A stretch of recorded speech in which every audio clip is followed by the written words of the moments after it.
1940 में सुरैया स्थापित अभिनेत्री बन चुकी थी। देवानंद के कैरियर का आरंभ था।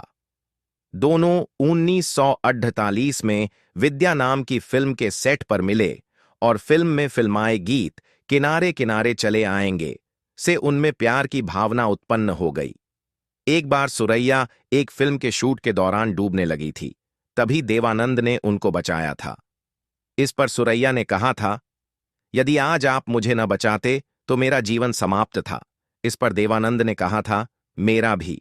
इसके बाद दोनों के बीच प्रेम अत्यधिक गहरा हो गया। 1950 में फिल्म अफसर की शूटिंग में दोनों की प्रेम कहानी सार्वजनिक हो गई और यही से दोनों की मुश्किलें बढ़ गई। 1949 में जीत फिल्म की शूटिंग के दौरान दोनों भागकर शादी करना चाहते थे, पर सुरैया की नानी, जिनका नाम था बादशाह बेगम, एक बेहद धार्मिक कट्टर मतांध महिला थी। वे सुरैया को घसीट के घर ले गई और सुरैया पर कड्डी नजर रखने लग गई।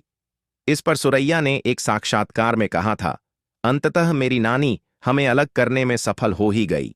देव का दिल बुरी तरह टूट गया था, वो भी मेरे साहस न होने के कारण, लेकिन मैं डरी हुई थी देव के लिए।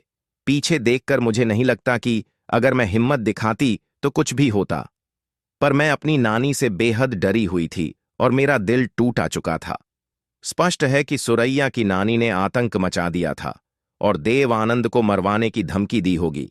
इसलिए ही सुरैया ने देव आनंद की जान बचाने के लिए अपने प्रेम का बलिदान कर दिया।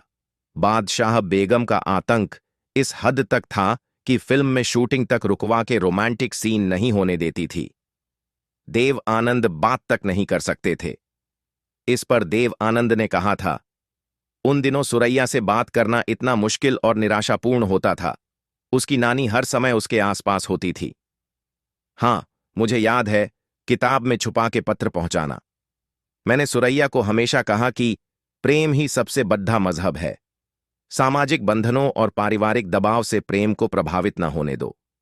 सुरैया ने बताया कि देव आनंद उनसे बिल्डिंग की छत पर मिलने आते थे, पर उस समय भी मैं बहुत तनाव में रहती थी, जबकि सुरैया की मां ने सदैव दोनों के प्यार का साथ दिया। इस बात को देव आनंद ने एक साक्षात्कार में बताया। सुरैया से आखिरी मुलाकात सुरैया की मां ने कराई थी। इस मुलाकात से पहले देवानंद को शक था कि कहीं उन्हें जान से मारने के लिए कोई षड्यंत्र तो नहीं है, पर देवानंद फिर भी गए।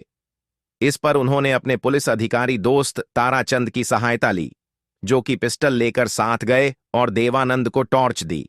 कुछ भी अप्रिय हो तो उन्हें टॉर्च लाइट दिखा दे, मैं तुरंत आ जाऊंगा। सुरैया जहां रहती थी उस 6 मंजिला इमारत की छत पर दोनों अंतिम बार मिले, रोए और गले मिले और 4 साल तक चले।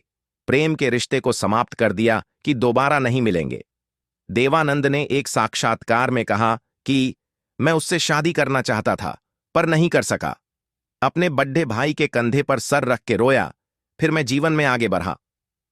लेकिन जहां देवानंद ने करियर पर ध्यान दिया और सुपरस्टार बने, वहीं सुरैया ने गाने गाना छोड़ डाच दिया, फिल्में करना छोड़ डाच दिया और निर्णय ले लिया कि जीवन में कभी विवाह नहीं करेंगी। दोनों ने कभी एक दूसरे के लिए कोई कड़वाहट नहीं रखी। देवानंद ने कहा, यदि ऊंचाइयों पर पहुंचना है तो यह दिमाग में होना चाहिए, उसके लिए बहुत बलिदान देने पड़ते हैं। किसी दिन आपको अपने प्रियजन से दूर जाना पड़ेगा। आपके न चाहते हुए भी आपका दिल टूट जाएगा, पर दुख को आपको सहन होगा और दुनिया को अपनाना होगा। वही सुरैया ने कहा, कौन जाने क्या होता यदि मैंने शादी करी होती। मैंने बहुत से मित्रों की शादी टूटते देखा है। मैं अकेली हूं और खुश हूं। जो करना चाहती हूं करती हूं। मेरे दोस्तों का छोटा सा समूह है। हां, मैं स्वीकार करूंगी कि मां की मौत के बाद मैंने अकेलापन महसूस किया था।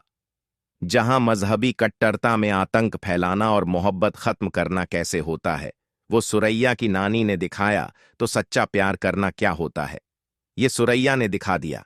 आजीवन विवाह न करके सुरैया की मां ने भी मजहबी कट्टरता से ऊपर प्यार को रखा। हिंदू लड़के आजकल इसके विपरीत कर रहे हैं, जब मुस्लिम लड़कियां उनका दिल तोड़ ही देती है, जबकि जीवन आगे बढ़ने का नाम है। अब सुरैया जैसे प्यार करने वाले लोग नहीं होते। अंत में इतना ही कहना सही होगा कि प्यार ही सबसे बड़ा मजहब है, या जो मजहब प्यार को समाप्त करवा दे वो मानवता के किसी काम का नहीं।